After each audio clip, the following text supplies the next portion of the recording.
Salut! C'est le FNC cette semaine.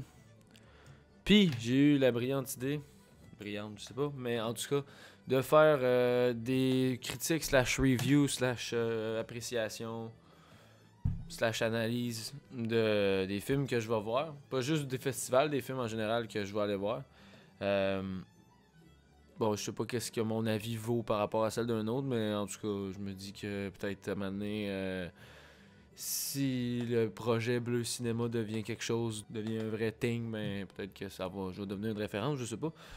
Mais en tout cas, en attendant, je vais le faire pareil, puis c'est ça. Fait que sans plus tarder, en fait, un film du FNC, Climax de Gaspard Noé.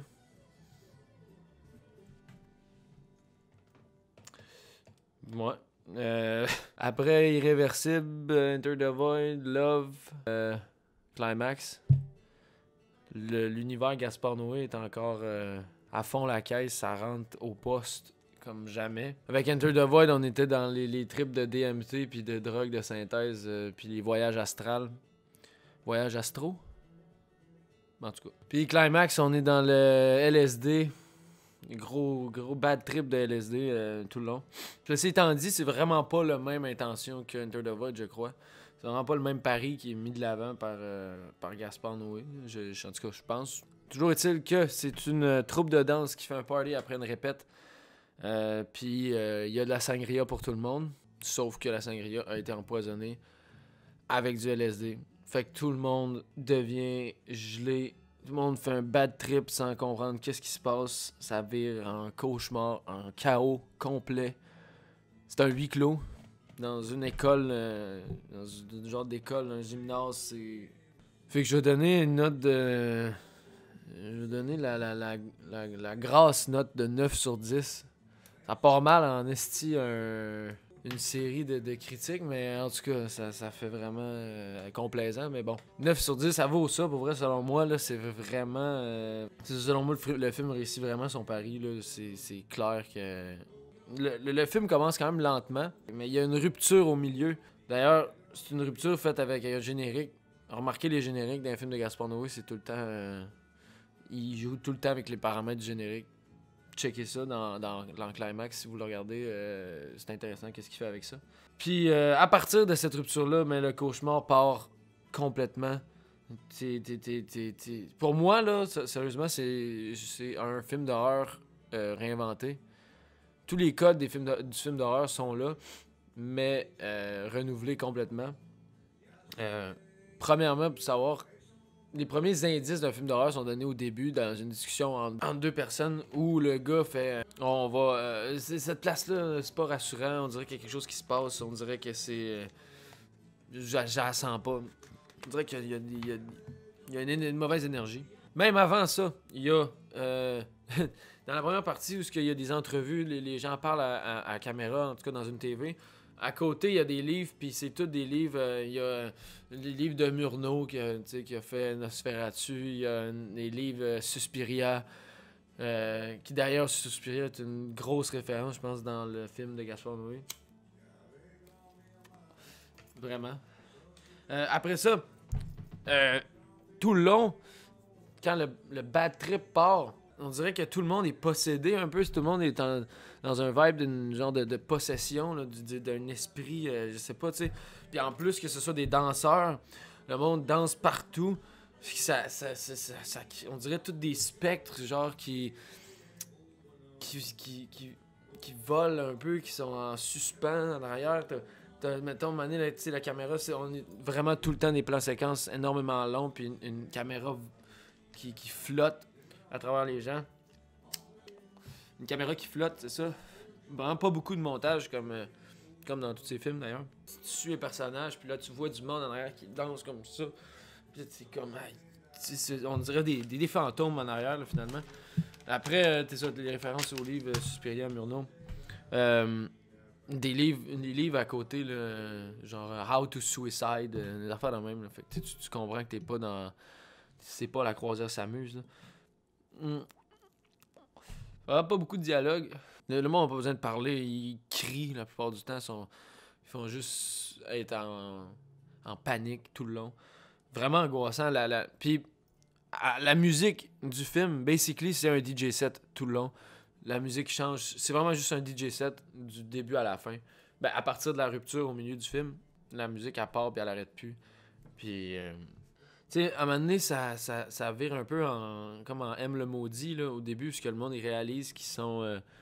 ils ont été empoisonnés, puis là, ils cherchent à savoir c'est qui. Là, tout le monde commence à s'accuser, mais ils cherchent c'est qui a pas bu la sangria. Il y en a 2. Il y a un gars au mort qui se trouve à pas avoir bu. Tout le monde l'accuse, ça le crisse dehors. En pleine tempête de neige. Pas de nouvelles après de ce gars-là. Fait que ça, c'est un peu comme le film M le maudit, où tout le monde cherche à savoir c'est qui le tueur. Tout le monde commence à s'accuser dans la rue. Affaire intéressante, comme je disais, la caméra qui est en plan séquence, une série de plans séquences finalement. La caméra, un peu comme dans Irréversible, où ce que... By the way, parenthèse, j'ai dit Irréversible hier soir. Tabarnak de calice, d'hostie, de... insupportable. Jamais, mais excellent, mais insupportable. Je regardais la fameuse scène, je braillais, hostie, mais je faisais rien. J'étais juste... En tout cas, 9 sur 10 aussi. Anyways, get back to the real business. Non, c'est pas vrai. Mais la caméra qui est en plan séquence tout le long. Comme dans Irréversible, c'est ça. Où il n'y a pas d'horizon, là, la caméra est tout le temps comme ça vire à l'envers. De même, à un moment donné, t'es complètement à l'envers. Tu sais, la caméra n'a pas d'horizon, fait que c'est quand même... C'est cauchemardesque, là, pour comparer à ces films précédents, en fait, avec Enter the Void, mettons, on pourrait dire que c'est quand même semblable, vu que c'est les thèmes de la drogue qui sont mis de l'avant. La drogue, la thématique de la drogue ou est vraiment amenée d'une manière différente, je dirais. Dans Enter the Void, c'était plus le voyage astral dans Enter the Void qui était mis de l'avant, j'avais l'impression. Puis c'était plus philosophique, là, à la limite, là, avec la fin, avec le... En tout cas, avec la fin, je ne dirais pas pour ceux qui l'ont pas vu. Puis Climax, c'est vraiment plus anecdotique. Vraiment plus un petit bout de vie séparé, mis en braquettes. Tu sais, c'est un huis clos. Fait que c'est vraiment un petit bout de l'espace d'une nuit, en fait. Fait que c'est vraiment comme le plot story. Pas le plot story, mais le plot story est vraiment pas long, tu sais. Fait que c'est pas comme transcendant comme histoire, tu sais. C'est juste... On est plongé dans le monde de dans la vie de ce monde-là pendant un court moment. Fait que c'est vraiment pas comme Enter the Void. Si vous pouvez penser qu'il est redondant, vraiment pas. Puis même si dans les deux, il y a la drogue, c'est vraiment pas la même expérience sensorielle pour le spectateur. Genre, dans Enter the Void, t'as l'impression, tu sais, il va y avoir des special effects qui vont être faits pour te montrer c'est quoi d'être gelé sur la DMT.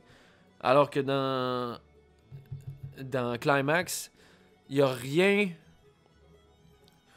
Il y a rien, en tout cas, de... Oui, il y a de quoi de formel qui te fait croire que t'es gelé, mais t'es plus un témoin de ça. T'es plus un témoin, un genre d'oiseau, là, tu sais, qui se promène puis qui regarde. Puis qui prend conscience de ce qui se passe, plus qu'être dans le corps. Tu sais, ben, dans Enter the Void, t'avais beaucoup de point of view shot. Là-dedans, t'en as pas. Puis, c'est ça. Fait que, vraiment, Climax. Puis l'univers de Gaspard Noé est encore là à 100%. C'est prodigieux, pour vrai. Genre, j'adore Gaspard Noé. Je sais que beaucoup de monde l'aime pas, mais moi, je l'aime, en tout cas. C'est mon avis. Fait que 9 sur 10, pas mauvais. Allez voir ça. Ça vaut la peine.